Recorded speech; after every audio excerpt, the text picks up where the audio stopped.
Welcome back to the battlefield. Today we follow the brave warriors from Scotland as they continue conquering the world, and in today's episode there will be a little bit of reshuffling of the armies, followed by a brief period of consolidation, and then hopefully the capture of Burdigala. So let's get into it. Now, right off the bat, I believe all of my armies are at the end of their movement range. My agents are out and about, patrolling around, trying to figure out where potential threats might be coming from. And most notably, our spy down here has discovered that the Vivici army has fled the settlement. Well, not fled the settlement, but they are on a warpath to attack the Aravaci. So, if they take this settlement, that would be a little bit of a problem, because that means when we capture Burdigala, they will still have a settlement, so we will still have war to the south. Part of the purpose of taking this settlement is that I also plan on taking the province of Narbonensis, and that way holding a relatively small southwestern border, so that we can focus our efforts to the south and east. But if there's only one faction to our southwest that's at war with us, that still will be relatively easy to handle, I think. Now, as far as technology and research, I have found that in a lot of the campaigns I've been playing, I have a tendency to kind of avoid the research that improves your units on the battlefield, just in favor of other more useful things. Generally speaking, I hire high-tier units anyway, so they perform well enough on the battlefield. Giving them extra minor boosts is helpful, but not to the same degree that just having more units is, and so having a better economy to afford more armies I have found to be more effective than making my individual armies more powerful. Now, I say that with a little bit of a caveat, because your armies still have to be strong enough to take on 1.5 to sometimes 2 enemy armies by themselves. So it's not like just spamming garbage is the way I want to play, although technically it is reasonably powerful to do so because of how important numbers are in the auto-resolve. Let's just go ahead and go with this to continue working down the Empire maintenance reduction.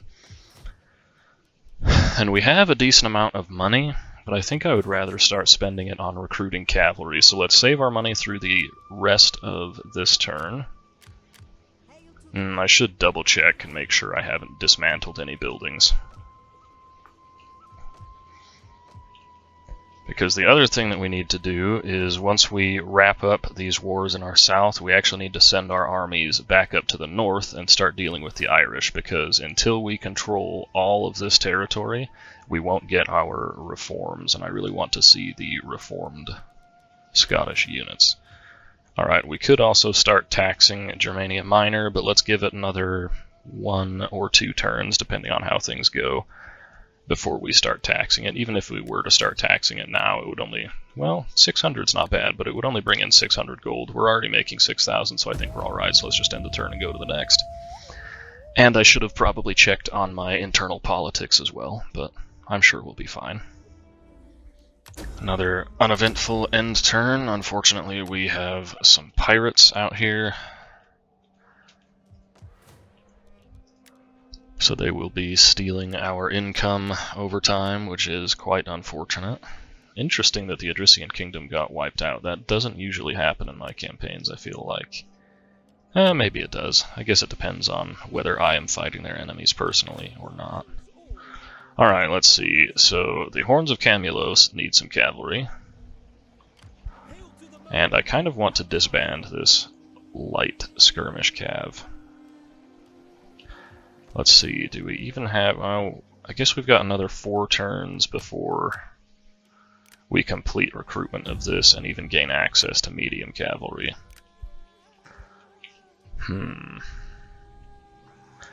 Alright, the Vivisci have still not managed to capture the settlement of Arasilum, but they are sending an army back for replenishment and recruitment, so we will have a couple of enemy armies to juggle around when we finally make our attack.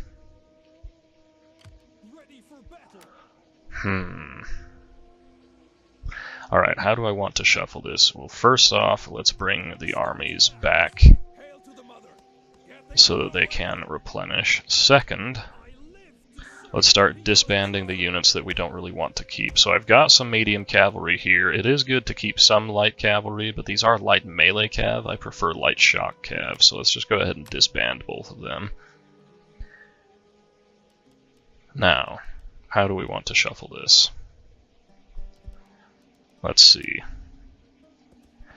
So the Woad Warriors have skills that lean towards melee infantry, so let's make sure they keep a bunch of melee infantry. Who can we switch out? Let's go like this, just to keep our front line a little bit more unified. Let's pass off some of these lighter units and switch them out for the Axemen in the Will of Andraste. Now over here we will also disband the area of recruitment spearmen to open up more space for cavalry. And the Horns of Camulos are pretty much good how they are, but let's go ahead and also get rid of that light cav. So we'll be able to pick up 6 units, not quite, my goodness, I can't even do math. That is 6, that's 8 units of medium cavalry in 4 turns once the building has been constructed. For now, let's go ahead and just patrol, hopefully pick up some extra replenishment, save a little bit of extra money on upkeep. And I want to get back down into the province of Aquitania soon, obviously to help the public order, but it'll be alright for now. The other nice thing is, while we're waiting for 4 turns, we can start stacking up a decent treasury, or we can start improving our economy. So right off the bat, let's focus on the economy.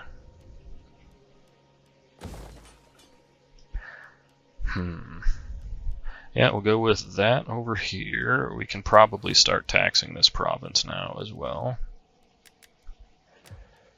Britannia is where we should spend most of our money, except public order's fine, and the only building we can really upgrade that will give us, well, that isn't a military building, is a public order building that will actually reduce our income, so let's not spend the money over there. We could improve the farm at Bibracte. We could improve the healer, but that's not really going to do much in terms of money.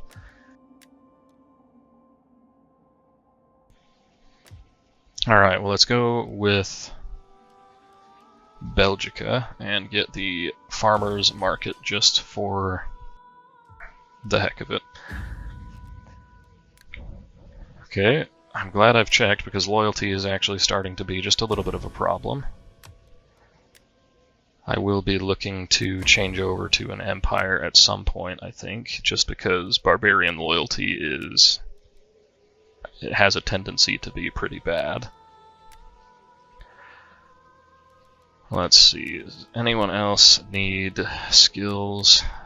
Doesn't look like it.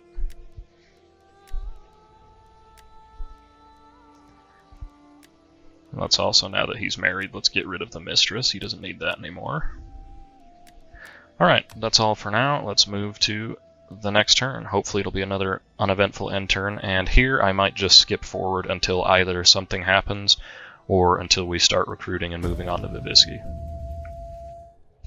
Alrighty, welcome back. So, it has been several turns, probably more turns than I should have allowed to pass without accomplishing much, but I have decided to make a change of plan. As you can see, my armies are not positioned to attack the Vivisci.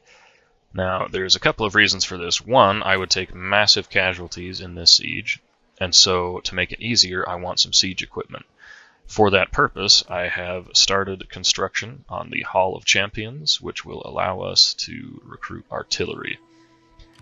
One of my armies that is designed for sieges, based on its skills at any rate, is waiting in preparation to recruit 3 units of artillery.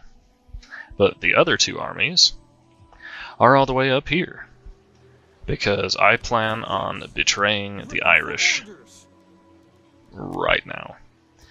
So here's my thinking. If I look at the diplomatic situation down here, at the time that I pulled my armies out of Gaul and sent them up north, the Vivisci had a military ally who appeared to be winning their war down to the south, and so war with the Vivisci meant war with another tribe to the south. And I didn't want to get into Iberia until I was ready to focus all of my efforts there. And so instead of launching a fight here and then having to double back later, I figured I would move back, secure Caledonia for myself, and once we have secured it, we can also probably pick up some more elite swordsmen, swap out our armies just a little bit. Anyway, there's a whole lot of reasons for it. And since it's winter and we're going to take heaps of attrition, and we've got the second army close enough, I'm not overly concerned about the... I didn't mean to do that. I'm not overly concerned about the diplomatic repercussions of betraying my pseudo-ally.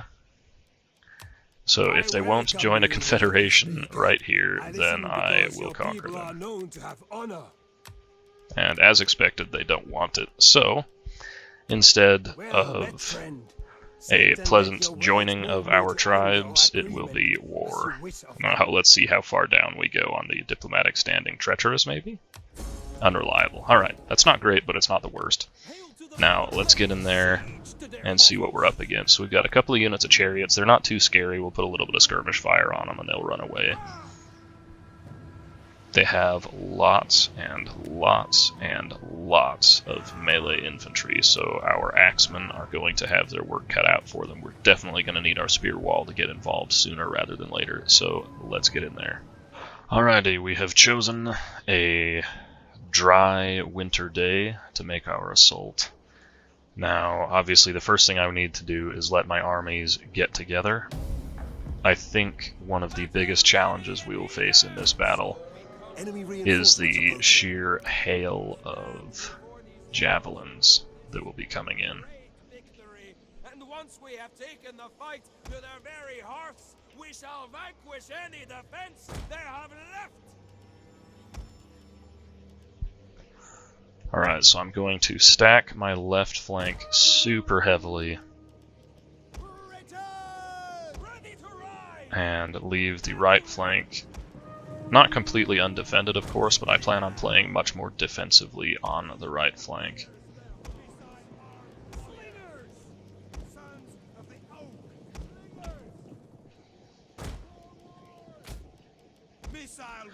Alrighty, let's get the slingers set up. Let's actually pull the line of axemen back just a little bit. Get the spear wall going as quickly as possible.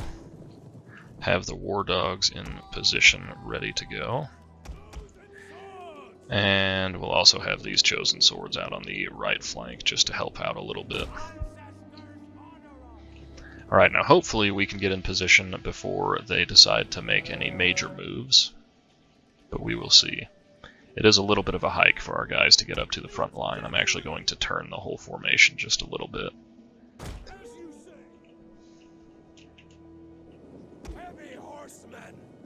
Wait a minute, that doesn't seem right. Alright, well, we have 4 units of cavalry on the right side. That's fine. 4 on the right, 4 on the left. That seems perfectly balanced, as all things should be. It might not be a bad idea to have my second unit of sword masters go on the right flank, but whatever, we'll leave them on the left. Now, the game plan here is send the dogs in early and let them wreak havoc on the enemy formation. And then, once the axemen have used their javelin volley, I want to pull them back behind our spear wall. Let the spear wall pin down the majority of the enemy. We can bring a bunch of these axemen to support the right flank if we need it. And then we will just try and wrap them up.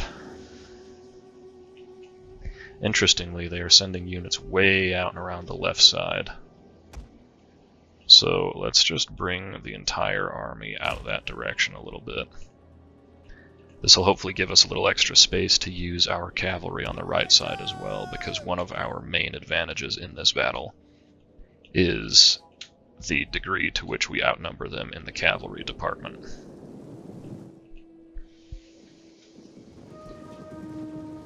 One of the unfortunate things is that there will be absolute utter chaos in here, and so their units will be all split up and spread out, so it'll be a little bit more difficult to get solid charges on them. That said, if we pushed forward fast and hard right now, we could pin almost their entire army into this little area.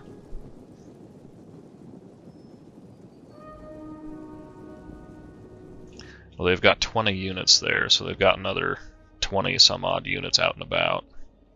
But we could catch the majority of their army and pin them right into one little alleyway. The thing is, that would basically negate the cavalry advantage I have, and so that's not... I don't think that's the best option. Alright, let's hope the dogs can do well against their swordmasters. Let's actually keep turning our formation a little bit to make sure we're facing them the way we want to. We can also get our slingers to just absolutely lay into these guys and cut them down if they move a little bit further forward. If not, we'll let the dogs get stuck in.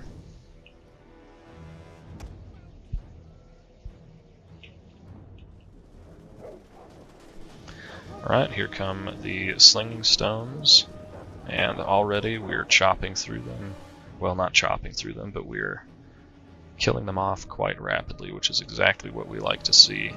The last thing I want to do is fight this swordmaster unit head on, so I'm hoping they can shatter before before they even get to the front line. Alright, their cavalry, not their cavalry, their...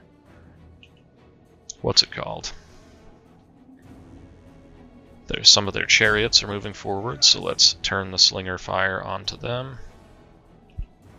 Now, the cavalry can win, but it's not an ideal situation, so let's bring some spears forward a little bit just to help out. Hopefully take the charge. You four need to be hitting the swordmasters until they shatter.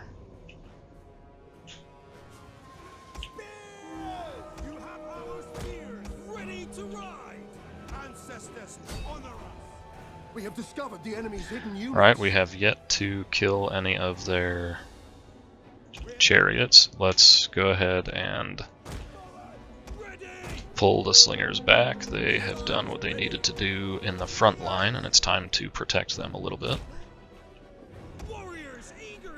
Let's just send the cavalry in for a charge. Ooh, our slingers got caught here. That's a little bit bad. That was abysmal micro by me.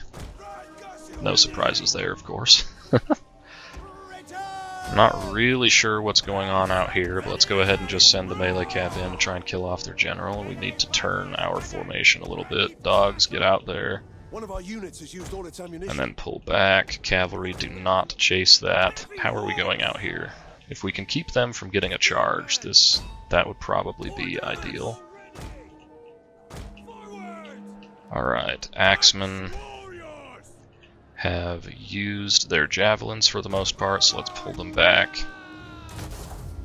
Slingers! Ready! Missile warriors!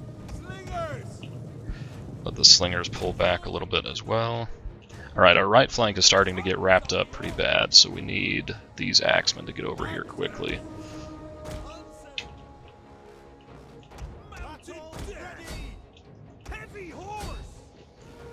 One of our units has used all its ammunition. Not quite sure what's going on with the spear wall here, but it's time to start sending in the infantry. Let the cavalry keep withdrawing. There's no need to send them in just yet. Alright, we've dealt with the chariots already. Time to start One of moving our units forward. has used all its ammunition. You guys still need to reform.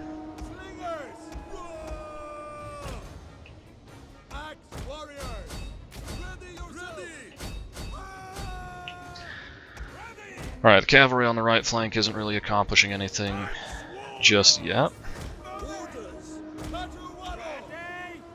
Our slingers are going to town. I really need to start giving them specific targets, though. Let's have them just focus down light units or phalanxes whenever they can.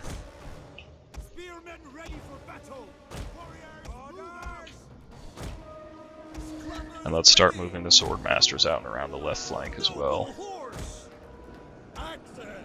Okay, our chosen swords are doing quite well in the center. Let's have them start wrapping up the flanks a little bit. How are we looking out here? We need to get our cavalry involved instead of just hanging out at the back.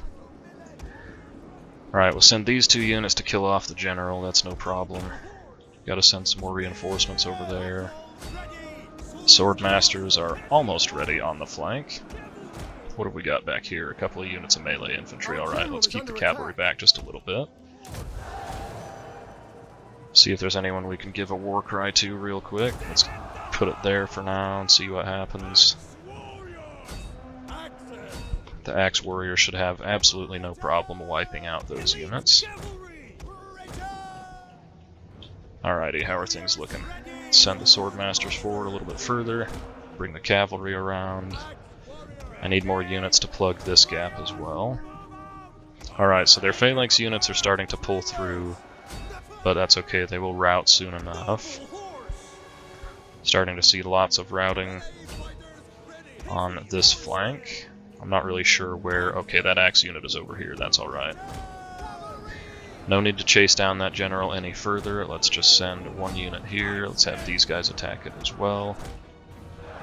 Cavalry's about to get caught, so let's turn them around. Swordmaster's not getting a great charge there. Let's try and help them out a little bit. And start sending in the cavalry.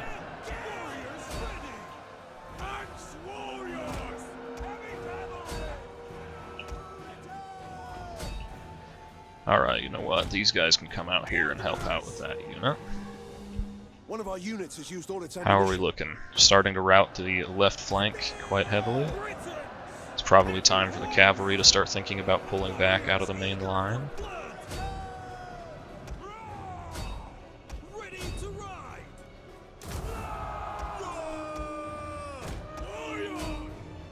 Alrighty, cavalry start pulling out. Slingers, you may no longer fire at will. Now you need to be very careful about what you attack so that we don't get a bunch of friendly fire going on. Cavalry, keep retreating. Let's try and bring some of these sword masters over to head off their infantry. Alright, so far none of our units look too heavily damaged, which is good. Let's keep moving infantry forward and collapsing the enemy flank. And this battle should be over really soon. I don't know how many more reinforcement units they have, but it can't be that many. Alright, these guys are losing decisively. It's time for them to pull out entirely. Send in the sword masters instead.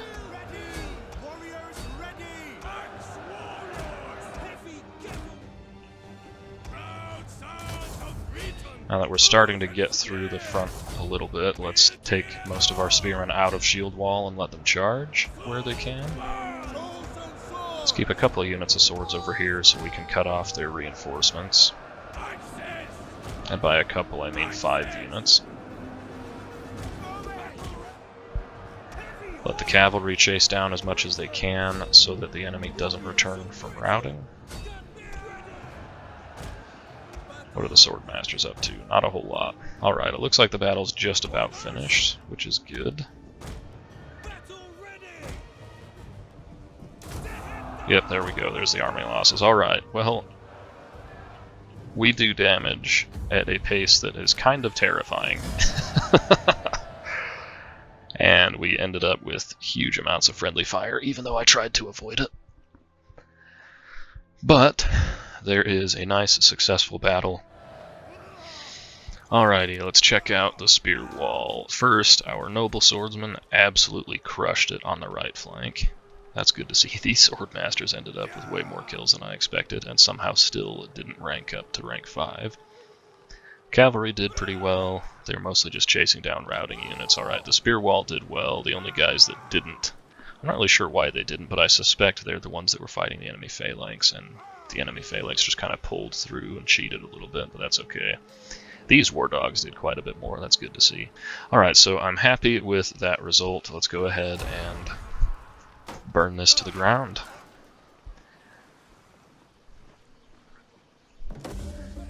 Ooh, and that's good timing to get access to another edict as well. Alright, since they have a fleet, it might be a bad idea to pop out into the sea again, but you know what? It doesn't matter. Because we captured the settlement, all of a sudden we're not taking winter attrition.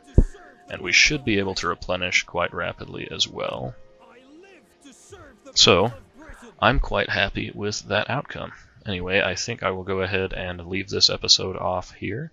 As always, I hope you guys enjoy, and I look forward to seeing you in the next one.